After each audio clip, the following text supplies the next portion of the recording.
আমার স্ত্রী আমার সবকিছু সহ্য করতে পারলেও আমার একটা জিনিস সে মোটেও সহ্য করতে পারে না। আর সেটা হলো কথায় কথায় মানুষকে টাকা ধার দেওয়ার ব্যাপারটা। এ নিয়ে সে আমাকে মাঝে মধ্যেই কথা শোনায়। আমি হেসে উড়িয়ে দিই আর বলি, তুমি না, আমি কি তাদেরকে একেবারের জন্য দিয়ে দিচ্ছি নাকি? কাজ মিটে গেলে তো আবার ফেরত দিয়ে দেবে। আর তাছাড়া মানুষে যদি মানুষের বিপদে পাশে না দাঁড়াতে পারে, তাহলে তো সমাজ ছেড়ে জঙ্গলে চলে যাওয়াটাই ঢের ভালো। আমার এমন ফিলোসফি শুনে স্ত্রী চোখ পাকিয়ে জবাবে বলে, তোমার এই খোঁড়া যুক্তি দেখবা একদিন তোমাকে সর্বশান্ত করে ছাড়বে। সেদিন আমার কথা মিলিয়ে নিও তুমি। জবাবে আমি মৃদু হাসি। মেয়েটা না বড্ড পাগলি। মানুষের বিপদে তো মানুষই দাঁড়াবে, তাই না? এই কথাটা তাকে কে বোঝাবে? কয়েক মাস ধরে বাসার ফ্রিজটা ঠিকঠাক মতো চলে না। মিস্ত্রি এসে ঠিক করে দিয়ে গেলে কিছুদিন সুস্থ থাকার পর আবার যা তাই হয়ে যায়।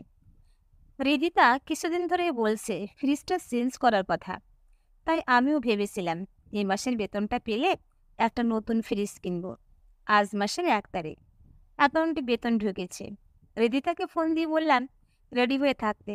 অফিস থেকে ফিরে সন্ধ্যায় দুজন মিলে গিয়ে একটা ফ্রিজ কিনে আনব। সারাদিন অফিসের কাজকর্ম সেরে বিকেলে অফিস থেকে বের হয়ে বাসায় ফিরছি। হঠাৎ করে একজন পিছন থেকে ডাক দিল, আদিল ভাইয়া। পিছু ফিরে দেখলাম হিমেল দাঁড়িয়ে আছে। হিমেল হলো আমরা আগে যেই এলাকায় থাকতাম সে এলাকার ছোট ভাই। বেশ ভালো ছেলে। আমাকে দেখলেই সালাম দেয়। আরে হিমেল, তুমি এখানে কি মনে করে? আসলে ভাইয়া, আপনার কাছে এসেছিলাম। আমার কাছে? কেন, কোনো সমস্যা হয়েছে? আন্টির শরীর ঠিক আছে তো? না ভাইয়া, মা কয়েকদিন ধরে খুব অসুস্থ। এদিকে বাবার এ মাসের পেনশনের টাকাটা এখনো পায়নি। আর আমি যেখানে চাকরি করি সেখানেও 5 তারিখে বেতন দেয়। কি করব ঠিক বুঝতেছি না। টাকা লাগবে তাই তো? আন্টির চিকিৎসার জন্য টাকা লাগবে তো? এত ইতস্ততের কি আছে? কত টাকা লাগবে? বেশি না ভাইয়া, 10,000-এর মতো হলেই হবে। আমি কথা দিচ্ছি 5 তারিখে বেতনটা পাওয়া মাত্রই আপনাকে আমি টাকাটা ফিরিয়ে দিব। সে তুমি বেতন পেলে দিয়ে দিও। দাঁড়াও, বুথ থেকে টাকাটা তুলে নিয়ে আসছি। আজকেই স্যালারি ঢুকেছে তো, তাই এখনো অ্যাকাউন্ট থেকে তোলা হয়নি। 10,000-এ হয়ে যাবে তোর? হ্যাঁ ভাইয়া। পাশের একটা বুথ থেকে 10,000 টাকা তুলে হিমেলের হাতে দিয়ে বললাম, টাকা নিয়ে টেনশন করো না, আগে আন্টিকে সুস্থ করো। ঠিক আছে। আর রাতে ফোন দিয়ে আন্টির খবর জানিও, কেমন? হিমেল টাকাটা পেয়ে খুশি মনে ফিরে গেল। আমিও বাসার দিকে রওনা দিলাম। বাসায় এসে রিদিতাকে যখন বললাম ফ্রিজটা না হয় 5 তারিখের পর কিনতে যাই, তখন সে চোখ পাকিয়ে অ্যাডভোকেটের মতো জেনা শুরু করলো। বলল, নিশ্চয় এবারও স্যালারি থেকে কাউকে ধার দিয়ে এসেছো, তাই না? কাকে দিয়েছো? কেন দিয়েছো? তোমাকে 3 মাস ধরে বলছি ফ্রিজটা নষ্ট হয়ে গিয়েছে। কয়েকদিন পর পর নষ্ট হয়ে গেলে ফ্রিজের সবকিছু পরিষ্কার করতে গিয়ে আমার দম ছুটে যায়। আর আজ নিজে ফ্রিজ কেনার কথা বলে এখন বলছো আবার 5 তারিখে?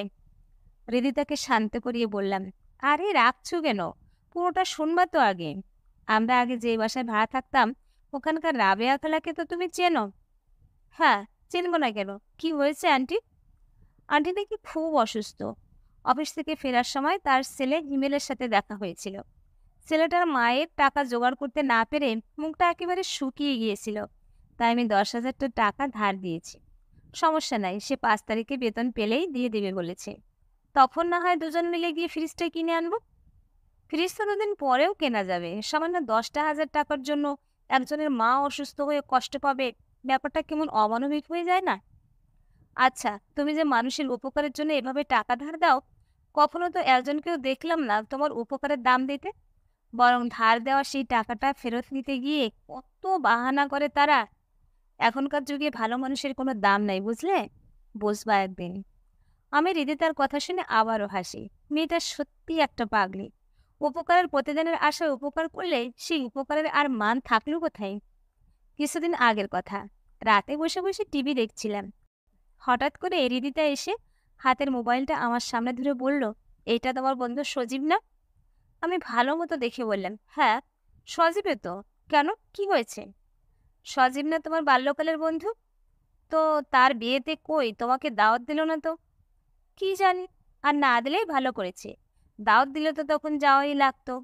এদিকে অফিসে কাজের যে চাপ, তখন না গেলে সে কি ভাবতো? দেখি হাদারামটার বউটাকে দেখি তো। সজীবের কাপল ছবি দেখতে গিয়ে দেখলাম আমাদের গ্রুপের প্রায় সব কয়জনের সেখানে উপস্থিত আছে, শুধু আমি বাদে। মৃদু হেসে বললাম, যাক, শেষমেশ হাদারামটারও একটা হিললে হলো। কলেজ থাকাকালীন তো সবাই মিলে খেপাতাম আর বলতাম তোর কপালে কোনো মেয়ে নাই। যাক, বউটা বেশ মিষ্টি দেখতে হয়েছে, বেশ মানিয়েছে, কি বলো? হৃদিতা রাগে ফুসফুস করতে করতে বলল, তুমি না, তোমাকে যে উপরওয়ালা কোন মাটি দিয়ে তৈরি করেছেন তা একমাত্র তিনিই ভালো জানেন। আমি হেসে বললাম, আরে, রাগ করছো কেন? আমার বউটাও কি কম সুন্দরী নাকি? সজীবের বউয়ের থেকেও ঢের সুন্দরী আমার বউ। আরে আরে, কোথায় যাচ্ছ, শোনো না। সেদিন বিকেলে বাজার করে ফেরার সময় সজীব এসে ধরল আমাকে।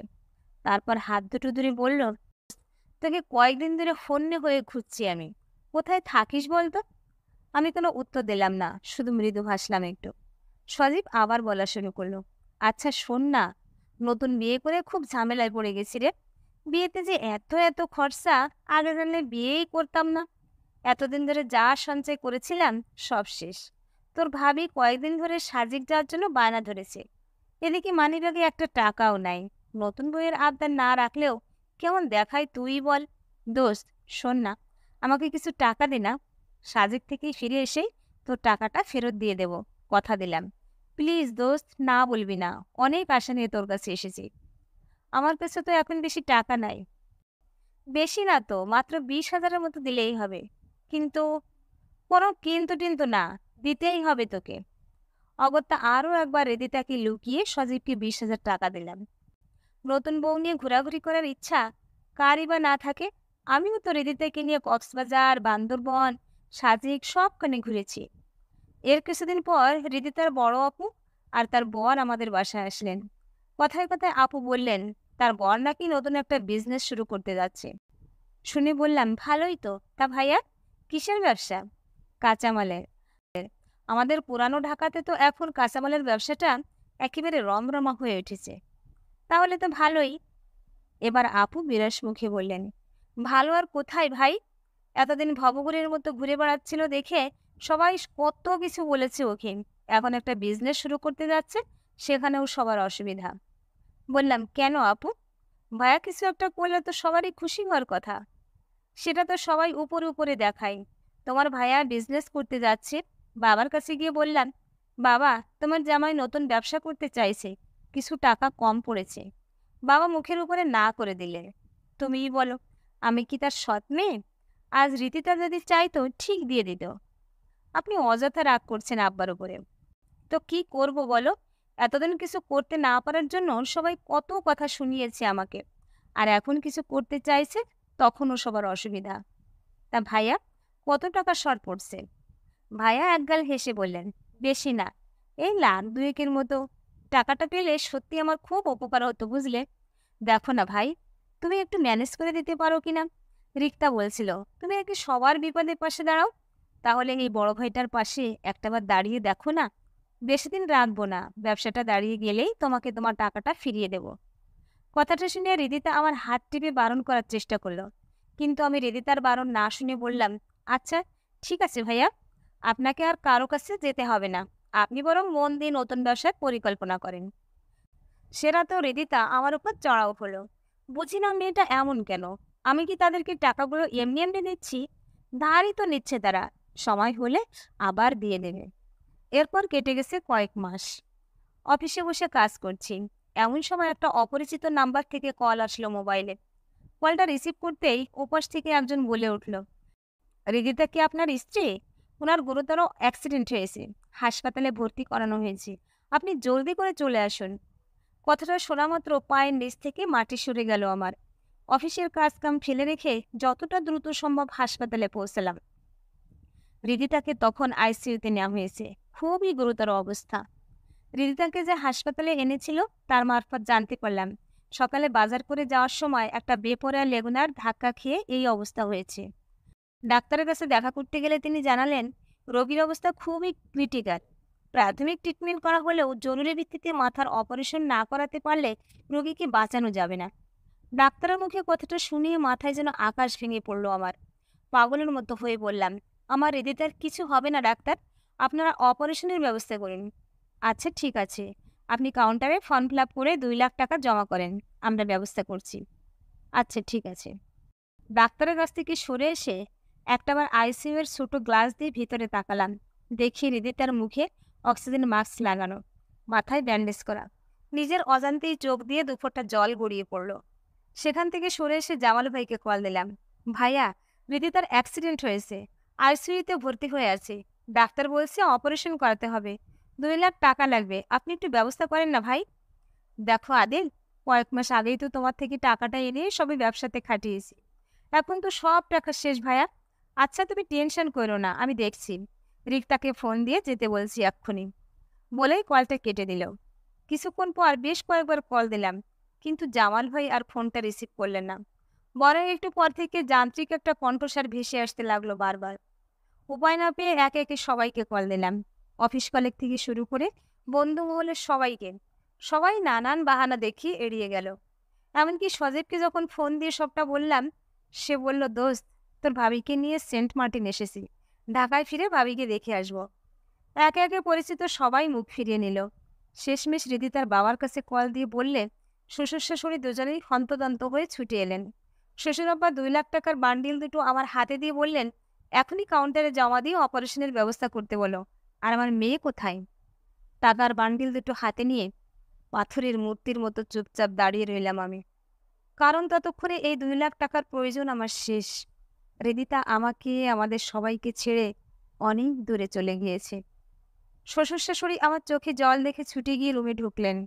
দেখলেন তাদের আদুরের মেয়ের মায়াবী মুখখানা সাদা কাপড়ের অন্তরালে ঢাকা পড়েছে। বুক ফেটে কান্না বেরিয়ে আসতে চাইল আমার। অশ্রুসিক্ত চোখে হাতে ধরে রাখা টাকার বান্ডিল দুটোর দিকে তাকিয়ে বললাম, এতদিন তোর মাধ্যমে বহু মানুষের উপকার আমি করেছি। সবসময় ভেবেছি মানুষই মানুষের উপকার করার, কিন্তু আজ সেই সমস্ত মানুষগুলোই আমাকে তাদের আসল চেহারা দেখিয়ে দিল। আজ শেষমেশ তুইও আমার কোনো কাজে লাগলি না।